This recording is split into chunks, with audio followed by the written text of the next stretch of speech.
এর আগেও, আজকে নয়, এর আগেও বিভিন্ন গুণী মানুষদের সম্বর্ধনা কার্যক্রম দেখেছে। কিছুদিন আগে হরিয়ানার মহামহিম রাজ্যপালও এসেছিলেন। আজকে আমাদের খুব খুশির ব্যাপার যে পশ্চিমবঙ্গে একটি রাষ্ট্রবাদী সরকার প্রতিষ্ঠিত হয়েছে।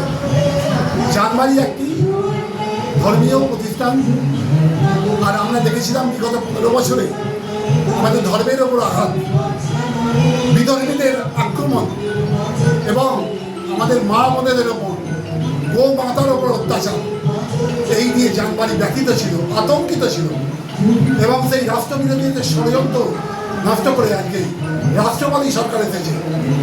হাওড়া জানবাড়ি এতে গর্বিত, আশ্বস্ত, মা কালীর কৃপা বর্ষিত হয়েছে। তাই আজকে পশ্চিমবঙ্গ সরকারের সম্মানীয় ক্যাবিনেট মন্ত্রীকে আমরা সম্বর্ধনা দিলাম। একটু পরেই আসবে আমাদের শিবপুর বিধানসভা কেন্দ্রের বিধায়ক, আমার পরম মিত্র রুদ্র, এবং রাস্তায় আছে চুচুড়ার বিধায়ক সুনীল দা।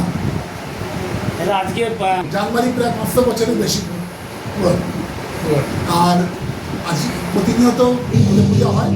মূল উৎসব হয় কার্তিক পুজোয়, কার্তিক মাসে 4 দিন উৎসব। নিয়মিত আচার অনুষ্ঠান সব কিছু চলে। আগামী সপ্তাহে 4 জন মন্ত্রী মহোদয় আসছেন, তাদের সম্বোধনা দেবো, এবং আগামী জুলাই মাসে সরস্বতীতে একটা বড় করে কার্যক্রম করব। সেখানে সম্মানীয় মহামহিম রাজ্যপাল থাকবেন, হরিয়ানার রাজ্যপাল থাকবেন, আমাদের মাননীয় মুখ্যমন্ত্রী এবং অন্যান্য নেতৃত্ববর্গ থাকবেন। আজকের আমন্ত্রিত ব্যক্তি কে? আজকের আমন্ত্রিত ছিলেন আমাদের ক্যাবিনেট মন্ত্রী ক্ষুদিরাম মহাশয়, আমাদের মিত্রদী এবং সুনীল দা। আজকে যারা কর্তা এই মেসেজটা পেয়েই গেছে যে এবারে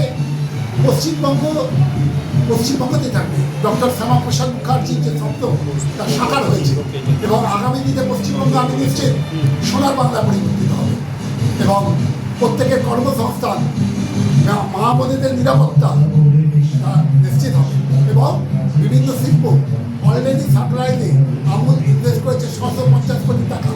তো এর কারণ